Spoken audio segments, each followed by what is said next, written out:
ان اولیاء اللہ لا خوف علیہم ولا هم يحزنون الذین آمنوا وكانوا يتقون لهم البشرى في الحیاة الدنیا وفي الآخرة لا تبدیل لکلمات اللہ ذلك هو الفوز العظیم صدق اللہ العظیم ان اللہ وملائکتہ یصلون علی النبی یا ایہا الذین آمنوا صلوا علیہ وسلموا تسلیما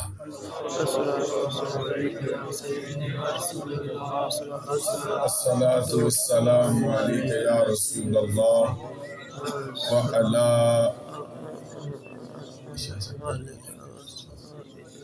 وعلا آلک واصحابک یا حبیب اللہ اللہ رب محمد صلی علیہ وسلم نحن عباد محمد صلی علیہ وسلم صلاۃ و سلاما علیک یا رسول اللہ۔ معزز و محترم مشائخ و علماء اسلام و معزز و محترم حاضرین و سامعین،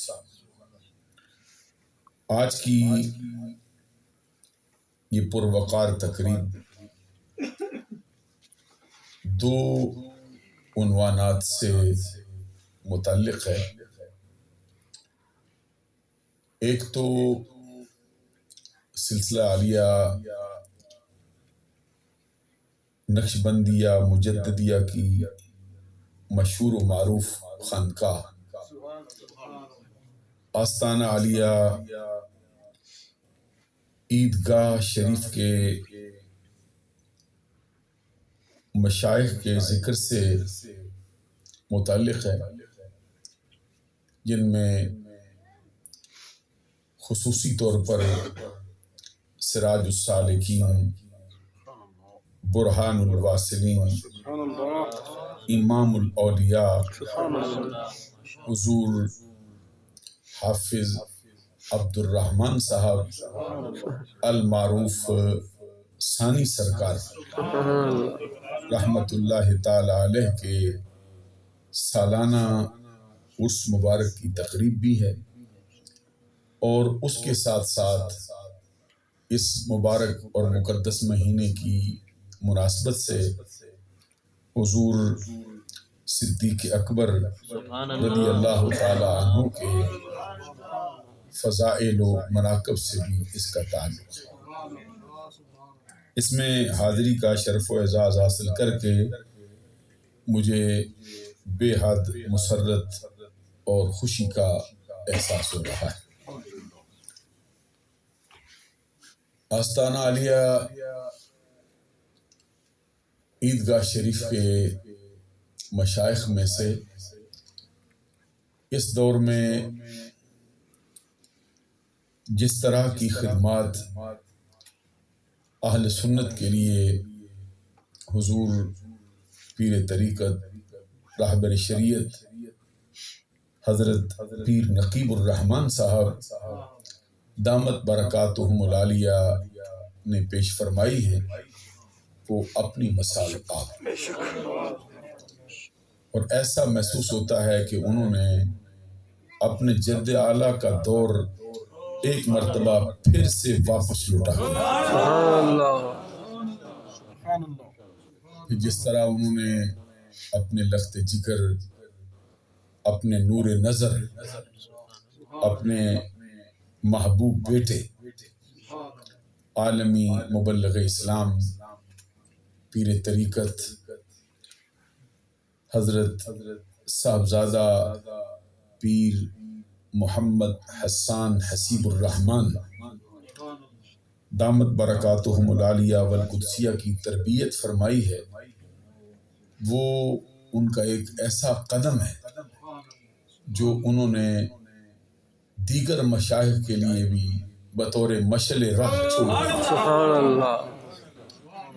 اور جس طرح انہوں نے اپنے بیٹے کو جس طرح کی تربیت سے مالا مال کیا ہے اور زیور تعلیم سے آراستہ کیا ہے، یہ ان کا قدم جو ہے اس شعبے میں چلنے والے جتنے افراد ہیں ان کے لیے بھی یہ واجب التقلید ہو چکا ہے۔ میری دعا ہے کہ اللہ تبارک و تعالی اس آستانے کی بہاروں کو قائم اور دائم فرمائے۔ جتنا عروج اللہ تبارک و تعالیٰ نے ان کو بخشا ہے، آنے والے وقتوں میں اللہ تبارک و تعالیٰ ہر روز اس کو اوج اور ترقی عطا فرمائے۔ زمانے کے بہت سے افراد نے اس آستانے سے فیض اٹھایا ہے اور اٹھا رہے ہیں، جس میں بڑے بڑے علماء بھی ہیں اور بڑے مشائخ بھی ہیں۔ میں تو یہ محسوس کرتا ہوں کہ آستانہ عالیہ عیدگاہ شریف مشائخ کے جرمٹ میں بھی ایسا ہی نظر آتا ہے جیسے ستاروں کے جرمٹ میں 14ویں رات کا چاند۔ ان کے لیے میں دعا کرتا ہوں، وہ جو حضرت میاں محمد بخش نے فرمائی ہے، سدا بہار دیں اس باغ کدی خزانہ آوے، ہومن فیض ہزاراں تائیں ہر پکا پھل کھاوے۔ آج جس ہستی کی صدارت میں یہ تقریب منعقد ہوئی ہے، اور فخر السادات پیر طریقت حضرت پیر سید ظہور الدین شاہ صاحب دامت برکاتہم العالیہ والقدسیہ جو بنفس نفیس تشریف فرما ہو کر آج کی تقریب کی صدارت فرما رہے ہیں، اور آستانہ عالیہ عیدگاہ شریف کے جتنے خدام ہیں وہ سب ہی آج کی تقریب کے میزبان ہیں، اور سب ہی اسی طرح کا سلوک کرتے ہیں جیسے وہی سب سے زیادہ ذمہ داری محسوس کرتے ہیں۔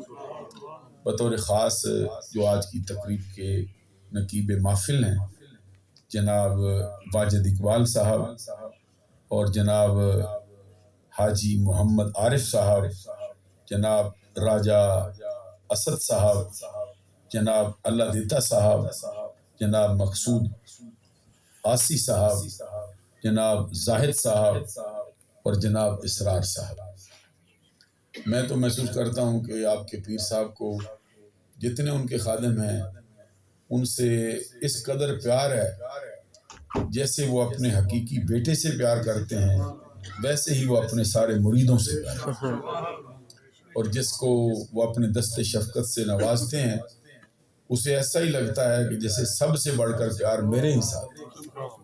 اللہ تبارک و تعالیٰ آپ کے پیر صاحب کو عمر خضری عطا فرمائے، ان کا سایہ تا دیر قائم اور دائم رکھے۔ حضرت صاحب کا حضور حافظ عبد الرحمن صاحب ثانی سرکار کا عرس مبارک ہے، تو ان کی بہت بڑی شان ہے اور ان کا بہت بڑا مرتبہ ہے۔ یہ اللہ تبارک و تعالیٰ کے جو برگزیدہ بندے ہیں ان کے ذکر کی مجلس جہاں بھی سجتی ہے وہاں پہ اللہ تبارک و تعالیٰ کی رحمتوں کا نزول ضرور ہوتا ہے، بلکہ اللہ کے برگزیدہ بندوں کا جو ذکر ہے وہ حدیث صحیحہ کے مطابق بندے کے گناہوں کا کفارہ ہوتا ہے، کیونکہ حدیث میں یہ فرمایا گیا ہے کہ ذکر الانبیاء من العبادات وذکر الصالحین کفارہ۔ اس کا مطلب یہ ہے کہ اللہ تبارک و تعالیٰ کے نبیوں کا ذکر یہ عبادت ہے، اور جو نیکوکار لوگ ہیں، ولیوں کے، نبیوں کے ماننے والے ہیں، ان کے راستے پہ چلنے والے ہیں، صالحین ہیں، ان کا ذکر گناہوں کا کفارہ بھی ہے اور عبادت بھی۔ تو جس ذکر کے لیے ہم جمع ہیں، پیر کا ذکر ہو، اللہ کے کسی برگزیدہ بندے کا ذکر ہو، تو اس میں آنے کی وجہ یہ ہے کہ ہم اللہ تبارک و تعالیٰ سے محبت کرتے ہیں اور اس کی محبت کے صدقے سے پھر اس کے بندوں سے محبت کرتے ہیں۔ اور یہ ہے حدیث میں فرمایا گیا ہے کہ اللہ کی برگزیدہ بندوں کے ساتھ جو محبت کی جاتی ہے وہ بندے کو اللہ کا محبوب بنا دیتی ہے۔ جتنا بھی بندہ عمل کرتا ہے یہی دعویٰ کر سکتا ہے کہ میں اللہ کا محب ہوں، میں اللہ سے محبت کرتا ہوں۔ یہ اللہ سے محبت ہونی چاہیے۔ نبی اکرم صلی اللہ علیہ وسلم نے خود بھی فرمایا ہے کہ اللہ سے محبت کرو، اور ساتھ یہ بھی فرمایا کہ مجھ سے محبت کرو اللہ کے لیے، سبحان اللہ، اور میرے اہل بیت سے محبت کرو میرے لیے۔ معلوم ہوا کہ جس سے بھی محبت ہوگی وہ اللہ ہی کی وجہ سے، اور اس کے بعد پھر اللہ کے پیارے رسول صلی اللہ علیہ وسلم کے سبب سے۔ جو بھی بندہ نیک عمل کرتا ہے یہی کہتا ہے میں اللہ کا محب ہوں، لیکن جو اللہ کی خاطر اللہ کے کسی بندے سے محبت کرنے لگ جاتا ہے تو اللہ کی طرف سے اعلان ہوتا ہے کہ یہ بندہ میرا محب بھی ہے اور میرا محبوب ہے۔ یعنی اس کی محبت اللہ کی بارگاہ میں ایسی قبول ہو چکی ہے کہ اللہ نے خود اس بندے کو اپنا محبوب بنا دیا۔ بڑی مشہور اور معروف حدیث ہے جس میں نبی اکرم صلی اللہ علیہ وسلم کا فرمان ہے کہ میرا رب فرماتا ہے وجبت محبتی للمتحابین فی والمتزاورین فی والمتجالسین فی والمتبازلین فی، اور کما قال النبی صلی اللہ علیہ وسلم۔ اس کا مطلب یہ ہے حضور نبی اکرم صلی اللہ علیہ وسلم فرماتے ہیں کہ میرا رب کہتا ہے میں نے ان بندوں کی محبت کو اپنے ذمہ کرم پر ضروری ٹھہرا لیا ہے جو میری خاطر ایک دوسرے سے محبت کرتے ہیں، جو میری خاطر ایک دوسرے کی زیارت کو جاتے ہیں، جو میری خاطر ایک دوسرے کی صحبت میں بیٹھتے ہیں، جو میری خاطر ایک دوسرے پہ جا کے اپنا پیسہ خرچ کرتے ہیں، جن کو یہ چاروں چیزیں حاصل ہو گئی ہیں بیک وقت وہ میرے محب بھی ہیں، میرے محبوب بھی ہیں، میرے چاہنے والے بھی ہیں، اور میری بارگاہ سے ان کو چاہا بھی ہے۔ جتنے آئے بیٹھے ہیں اللہ کے برگزیدہ بندوں کے ذکر کے لیے، ان کا مقصود یہ ہے کہ اللہ کی رضا کے لیے ان ہستیوں سے محبت کرنا۔ اور پھر حدیث میں یہ بھی فرمایا گیا ہے، حضرت عبداللہ بن مسعود رضی اللہ تعالیٰ عنہ اس کے راوی ہیں، فرماتے میں بارگاہ رسالت میں بیٹھا ہوا تھا، ایک شخص آیا، اس نے سوال کیا کیف تقول فی رجل احب قوما لم یلحق بہم، آقا آپ کا کیا فرمان ہے اس بندے کے بارے میں جو کسی قوم سے ملا نہیں لیکن ان سے محبت کرتا ہے؟ سبحان اللہ۔ آپ میں سے بہت تھوڑے ہوں گے جو حضرت ثانی سرکار سے ملے ہوں لیکن محبت کرتے ہیں، بہت تھوڑی ہستیاں ہوں گی جو والی عیدگاہ شریف کو ملے نہ ہوں لیکن محبت کرتے ہیں۔ بہت، میرے خیال میں تو شاید زمانہ ہی نہیں ایسا پایا کسی نے جس نے حضرت چورا شریف والے جو بڑی ہستی ہے ان کی زیارت کی یا اور بڑے بزرگوں کی زیارت کی، ان سب کے لیے مجدہ جاں فدا ہے۔ کہتے ہیں پوچھا سرکار آپ کا کیا فرمان ہے اس بندے کے بارے میں جو کسی قوم سے ملا نہیں لیکن ان سے محبت کرتا ہے، دل میں ان کی محبت سجائے بیٹھا ہے؟ تو کہتے ہیں اس کے جواب میں نبی اکرم صلی اللہ علیہ وسلم نے فرمایا المرء مع من احبہ، سوال کرنے والے تیرے سوال کا جواب یہ ہے جو بندہ دنیا میں جس سے محبت کرتا ہے قیامت کے دن اسی کے ساتھ اٹھایا، اسی کے ساتھ اس کا حشر کر دیا جائے۔ یعنی کیا مطلب ہے کہ جہاں پہ محبوب ہوگا وہاں پہ اس کا چاہنے والا بھی ہوگا، یوں بھی کہہ سکتے ہیں جہاں پہ پیر ہوگا وہاں پہ اس کا مرید بھی ہوگا۔ اور ایک حدیث میں نبی اکرم صلی اللہ علیہ وسلم کا یہ فرمان ہے کہ لو ان عبدین تحابا للہ عز وجل واحد فی المشرق وآخر فی المغرب لجمع اللہ بینہما یوم القیامہ فیقول هذا الذی کنت تحبہ فی۔ اس کا مطلب یہ ہے کہ اگر دو بندے اللہ کی خاطر ایک دوسرے کی محبت میں بندھ جائیں اور دونوں کے درمیان فاصلہ کتنا ہو، ایک رہتا ہو مشرق میں دوسرا رہتا ہو مغرب میں، اس حدیث میں تو فرمایا نا کہ زیارت کو آیا ہو، مجلس میں بیٹھا ہو، پیسہ خرچ کیا ہو، صحبت اختیار کی ہو، تو جیسے اعلیٰ حضرت امام اہل سنت امام محمد رضا بھی فرماتے ہیں کہ آج لے ان کی پناہ، آج مدد مانگ ان سے، آج لے ان کی پناہ، آج مدد مانگ ان سے، کل نہ مانیں گے قیامت میں۔ اگر یہ پناہ لینا جو ہے ایک یہ کہ محبت کا رشتہ قائم کر لیا۔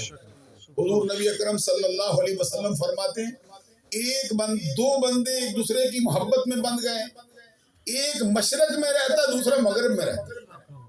اب اس سے بڑھ کر یہ زمانے کی جو بود اس کا ہو سکتا ہے، جو اس کی مسافت ہو سکتی ہے، مشرق و مغرب سے بڑھ کے تو ہو ہی نہیں سکتی، اس سے بڑی تو مثال ہو ہی نہیں سکتی۔ اتنی دور بھی رہتا ہو، کبھی ان کے چہرے کی زیارت بھی نہ، کبھی ان کی صحبت میں بھی نہ آ کے بیٹھا، کبھی ان کے ہاتھوں میں ہاتھ بھی نہ دیے، کبھی ان کے مجلس خانے میں بھی نہ بیٹھا ہو، کبھی ان کی صحبت بھی نصیب نہ ہوئی ہو، بس دل میں محبت لے کے بیٹھا، رہتا کہاں ہے؟ مشرق میں۔ محبوب کہاں ہے؟ مغرب میں۔ یوں کہتے ہیں، کہہ سکتے ہیں ایک رہتا ہو بریڈ فورڈ میں، دوسرا رہتا ہو راول پنڈی میں، یوں کہہ سکتے ہیں ایک رہتا ہو انگلینڈ میں، دوسرا رہتا ہو سرہند شریف میں، ایک رہتا ہو ادھر سرزمین بریڈ فورڈ میں، دوسرا رہتا ہو لاہور میں داتا کی نگری، ایک رہتا ہو ادھر دوسرا رہتا ہو بغداد شریف۔ لو ان عبدین تحابا للہ عز وجل، ان کی محبت ایک دوسرے کے ساتھ ہے محض اللہ کی رضا کی، تو فرمایا اللہ اس کا صلہ یہ دے گا، لجمع اللہ بینہما یوم القیامہ، اللہ قیامت کے دن ان دونوں کو ضرور جمع فرما دے گا۔ جہاں پہ محبوب ہوگا وہاں پہ اس کے محب کو بھی لا کے کھڑا کر دے، جہاں پہ شمع ہوگی وہاں پہ پروانے کو بھی لے گا، یعنی ان کو جدا جدا نہیں رہنے دیجیے۔ لجمع اللہ بینہما، ہر صورت میں ان کو جمع کر دے، پیر مرید جمع ہوگا، محب محبوب جمع ہوگا، چاہنے والا مرکز محبت جمع ہوگا، اور وہاں پہ پھر اس محب کو اس مرید کو اپنا تعارف کروانے کی ضرورت نہیں ہوگی کہ وہ کہے غوث اعظم میں تمہارا ہوں، وہ کہے حضور مجد الفسانی میں تمہارا ہوں، وہ کہے حضور بہاؤالدین نقشبند بخارا میں تمہارا ہوں، وہ کہے داتا علی حجویری میں تمہارا ہوں، وہ کہے خواجہ عبدالکریم میں تمہارا ہوں، اس کو کہنے کی ضرورت نہیں ہے۔ فرمایا وَيَقُولُ هَذَا الَّذِي كُنْتَ تُحِبُّهُ فِيَّ، اللہ کی طرف سے اسے فرمایا جائے گا اے بڑی ہستی، اے محبوب بننے والے، یہ ہے وہ بندہ جو میری خاطر تجھ سے محبت کیا۔ وہاں پہ تعارف بھی اللہ کی طرف سے کروایا جائے گا، تو جہاں پہ محب ہوگا، جہاں پہ محبوب ہوگا وہاں پہ اس کا چاہنے والا ہے۔ تو یہ ایک پیری مریدی کا جو رشتہ ہوتا ہے، یہ ایک بھائی بند کا بھی رشتہ ہوتا ہے۔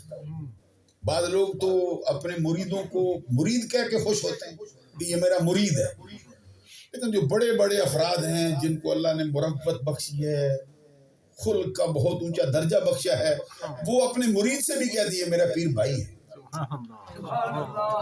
کہتے ہیں میرا ساتھی ہے، میرے طریقت کا ساتھی ہے، یا ان کے والد کا مرید ہو یا ان کے سلسلے کا مرید ہو، یہ نہیں کہتے میرا مرید ہے، وہ کہتے ہیں یہ اور میں ایک ہی پیر کے مرید ہیں، ایک ہی ہمارا سلسلہ ہے۔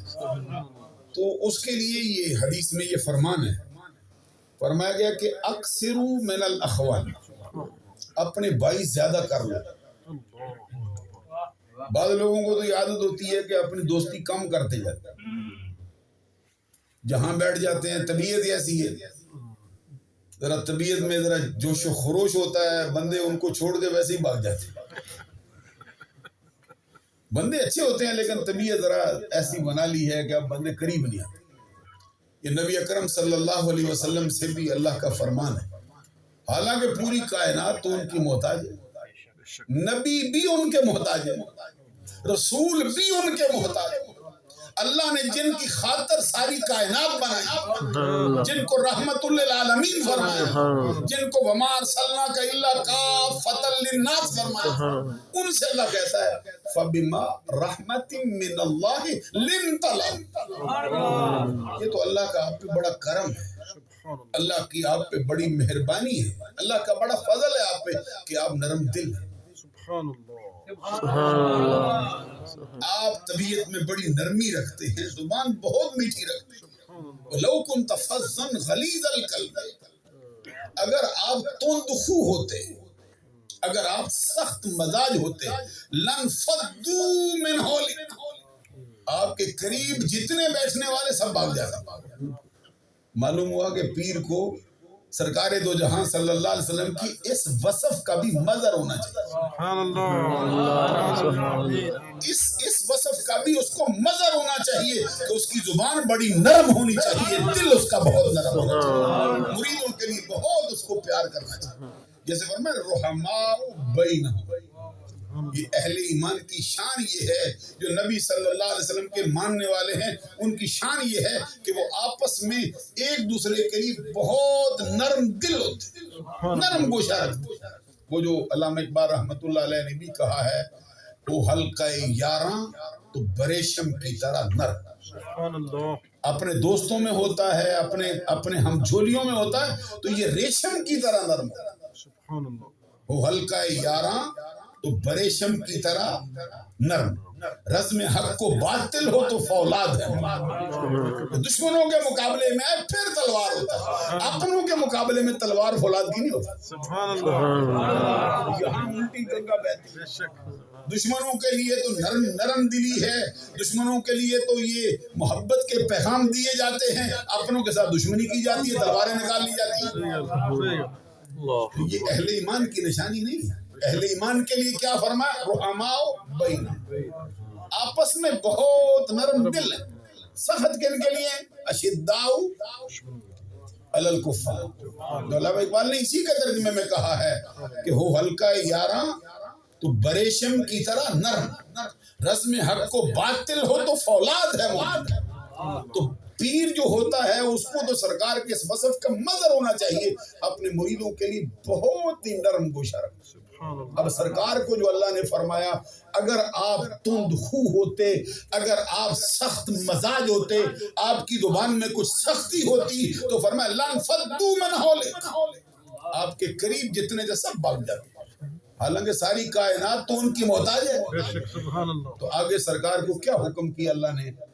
فرمایا لَنْفَضُّوا مِنْ حَوْلِكَ فَاعْفُ عَنْهُمْ، ان سے درگزر کیجیے۔ سبحان اللہ، انہیں معلوم تو نہیں کہ آپ کی شان کا حال کیا ہے، یہ تو رب سے پوچھیں کہ جو آپ کے دربار کے، آپ کے گھر کے دروازے کے آداب بھی خود بیان فرمایا، جس نے یہ بیان کیا ہے کہ ان کی بارگاہ میں بیٹھ کر اونچی آواز سے گفتگو بھی نہیں کر سکتے، ان کے دروازے پر دستک بھی نہیں دے سکتے، سبحان اللہ، بے شک، ان کو تو نہیں پتا آپ کی شان کا حال کیا ہے۔ فاعف عنہم، ان سے درگزر، فرمایا معاف کر دیا کریں، تو صرف معاف ہی نہ کریں، فرمایا واستغفر لہم، سبحان اللہ، ان کے لیے بخشش بھی مانگیے، ان کے گناہوں کی معافی بھی مانگتے رہیے۔ میں یہ محسوس کرتا ہوں کہ پیر بھی اللہ کے کرم سے پیروں میں اونچا وہ ہوگا جو سرکار کے ان اوصاف کا مظہر بنا ہوگا، کہ اپنے مریدوں کی جو خطائیں ہیں ان کو معاف بھی کرتا ہو،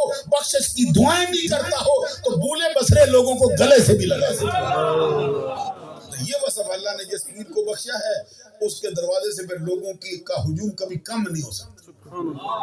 تو اس جیسے لوگوں کے لیے اقبال نے یہ شعر بھی فرمایا ہے جس میں کہتے ہیں کہ قہاریو، غفاریو، قدوسیو، جبروت، کتنے اوصاف کا مظہر ہونا چاہیے۔ قہاریو، غفاریو، قدوسیو، جبروت، یہ 4 عناصر ہو تو بنتا ہے مسلم. پھر آگے ایک جملہ کہہ کے تو قلم ہی توڑ کے رکھ دیا ہے. کہتا ہے یہ راز کسی کو نہیں معلوم کہ مومن، یہ راز کسی کو نہیں معلوم کہ مومن قاری نظر آتا ہے، حقیقت میں ہے قرآن. یعنی قرآن کے اوصاف کا مدر بنا ہے. قرآن کی عملی تصویر دیکھو محمد عربی کے غلام میں نظر آنا. تو یہ جو ابھی حضرت پیر صاحب کا میں آستانہ دیکھتا ہوں، حضرت صاحب کو، پیر نقیب الرحمان صاحب کو، جن کی محبت کے پیار کے ڈنکے 4 دانگے عالم میں بجے ہوئے، اس کو دیکھ کے میں یہ کہنا چاہتا ہوں، وہ جو کسی نے کہا ہے کہ ہجوم کیوں ہے اتنا شراب خانے میں،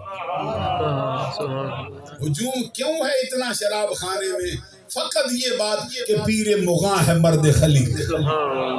جس کو بھی دیکھتا ہے اس کے زخم کے اوپر اپنی محبت کا مرم رکھ دیتا ہے، اپنے دست شفقت اس کے سر پہ رکھ دیتا ہے، اس کے غموں کا مداوع کرنے والا.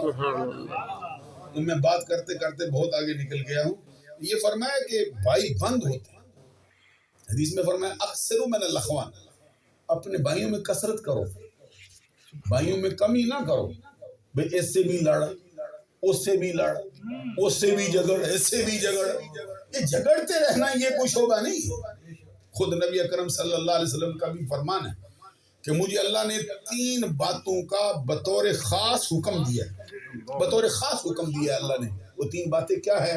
آج کی عرس مبارک کا سبق بھی ہے. سرکار کہتے ہیں کہ مجھے اللہ نے جو 3 باتیں بطور خاص فرمائی ہے کہ ان پہ عمل پیرا ہو، وہ کیا ہے؟ فرمایا ایک فرمائی سل من قطعک.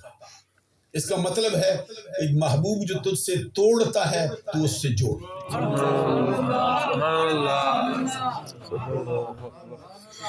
تو پیر ہو اس کا مظہر نہ ہو تو کیسا پیر ہو سکتا ہے؟ فرمایا سل من قطعک، محبوب جو تجھ سے توڑتا ہے تو اس سے جوڑ. واعف عمن ظلمک، جو تجھ پہ ظلم کرتا ہے تو اس کو معاف کر. واحسن الی من اساء الیک، جو تیرے ساتھ برائی کرتا ہے تو اس کے ساتھ نیکی کرنے. توڑنے والے سے جوڑنا، ظلم کرنے والوں کو معاف کرنا، برائی کرنے والے کے ساتھ نیکی سے پیش آنا. یہ سبق دیا اللہ نے اپنے محبوب کو.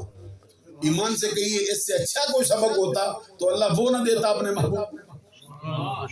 سادی شرازی رحمت اللہ علیہ کا بھی ایک شعر ہے، وہ فرماتے ہیں بدی را بدی سہل باشد جزا. برائی کے بدلے میں برائی کر دینا، اینٹ کے جواب میں پتھر مار دینا، گالی کے جواب میں برا بھلا کہہ دینا، یہ تو بڑی آسان سی جزا ہے، ہر کوئی دے سکتا ہے.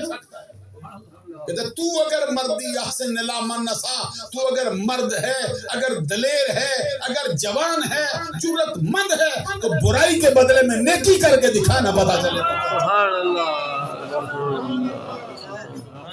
تو اللہ نے اپنے برگزیدہ بندوں کو یہ وصف بخشے ہیں، وہ اسی پہ عمل پیرا ہوتے ہیں. تو بھائیوں کے اندر کثرت کرنے کا حکم دیا ہے. ایک تو یہ حدیث ہے، فرمایا کہ اکثر من الاخوان، بھائی بڑھا لے، جتنے بڑھتے ہیں بڑھا. تو پیری مریدی میں جتنے آئے ہو ایمان سے کو بھائی بڑھتے نہیں بڑھتے؟ بولیے نا. یہ جو کلمے کا رشتہ قائم ہوتا ہے، جو پیر کے ہاتھ میں ہاتھ دے کے توبہ کی جاتی ہے، جو پہلے دن ہی توبہ کروا کے پھر عہد و پیمان کر کے لے آتے ہیں، ایک بھائی دوسرا بھائی، رشتہ درمیان میں کوئی اور نہیں، کلمے کا رشتہ ہے. رشتہ درمیان میں کوئی اور نہیں، وہ محمد عربی کی غلامی کا رشتہ ہے. رشتہ کوئی اور نہیں، وہ اسلامی مواخات کا رشتہ ہے. بھائی بڑھتے گئے، فرمایا بھائی بڑھا لے. کیا فائدہ ہوگا؟ فَإِنَّ لِكُلِّ مُؤْمِنٍ شَفَاعَةٌ يَوْمَ الْقِيَامَةِ. اس لیے کہ قیامت کا دن آئے گا، ہر بندہ مومن کو رب حق دے گا اپنے مومن بھائی کی شفاعت کر لے، قبول کر لیں گے. ایک حدیث میں یہ فرمایا استکثروا من الاخوان فإن ربكم حي کریم یستحیی ان یعذب عبدہ بین اخوته یوم القیامہ. اس کا مطلب یہ ہے کہ اپنے بھائیوں میں کثرت کر. میں تو محسوس کرتا ہوں کہ پیری مریدی میں بھی اللہ کے کرم سے بھائیوں کے اندر بڑی کثرت ہے. ایک بندہ جو ہے وہ کہاں کا رہنے والا ہے، دوسرا کہاں کا رہنے والا ہے، جب ملتا کہتا ہے میرا پیر بھائی ہے.